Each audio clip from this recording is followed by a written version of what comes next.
It's Ursula from ursula-smith.com, and I'm still trying to get impressions into leather. And so I have this beautiful, gorgeous piece of copper that's been imprinted. I got this from Potter Press, and I have two of these, so I'm willing to sacrifice at least a piece of one. So I'm going to try and use this to roll through with a piece of leather and see if I can get this to press into the leather. And then as a secondary, I made a piece of polymer clay from the copper, just rolled clay on and then baked it. So I'm going to give this a shot too. So this will be a twofer, and hopefully it will work. So thanks for joining me, and we're going to go test it now.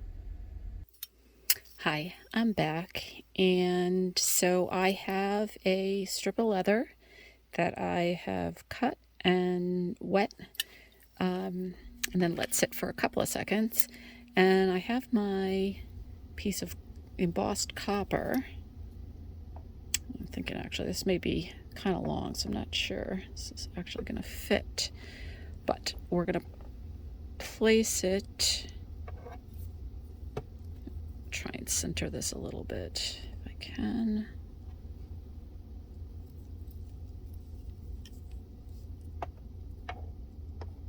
And hoping that it's kind of heading off the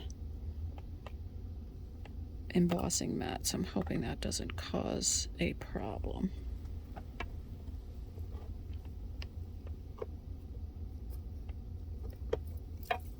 Just moved it.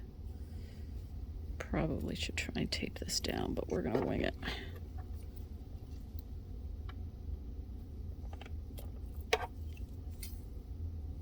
Actually, what I might want to do the next time is actually cut the leather a little bit larger and then trim it down, because this is kind of hard to keep centered.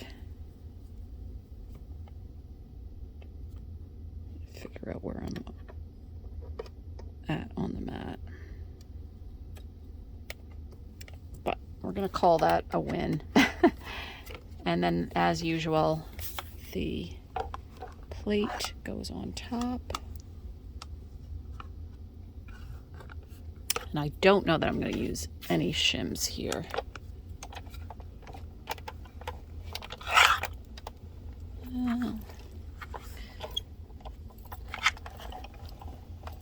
It's not super hard, so I'm thinking I might need, and I think I just moved it because of the way it was in. But I'm thinking I might need a couple of shims, so I'm going to try. Yeah, so I have 3 pieces of paper on this one.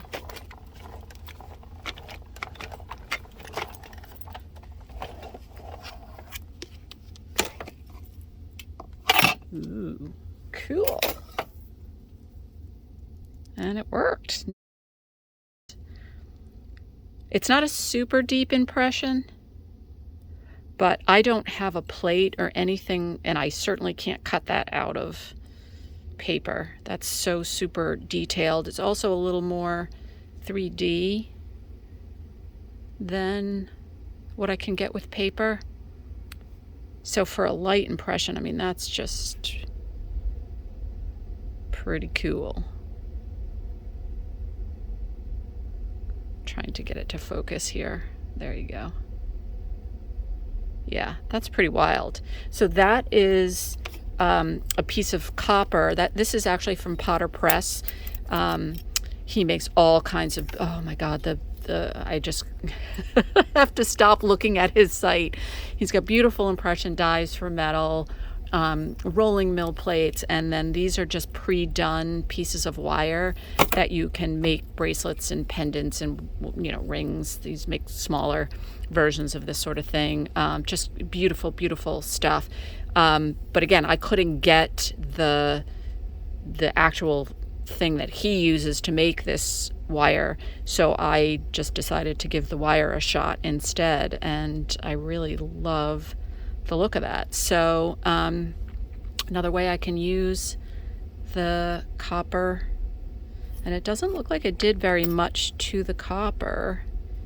Maybe pressed it a little bit, so I'm not sure how often I'll be able to use this same piece of copper. But pretty cool. And if you're not a metal worker, this may be a little bit more difficult for you to use, especially a big piece like this.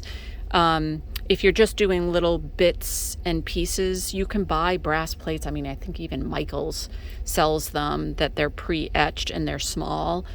That may be the better way to go, because as this gets bent, I'm going to have to anneal it and kind of take the bend out.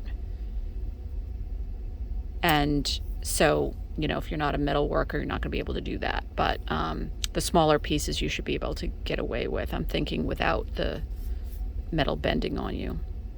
So anyway, if you have all this stuff around, though, give it a shot. Kind of fun. And yet again, here's the final result. Thanks for joining me. See you next time.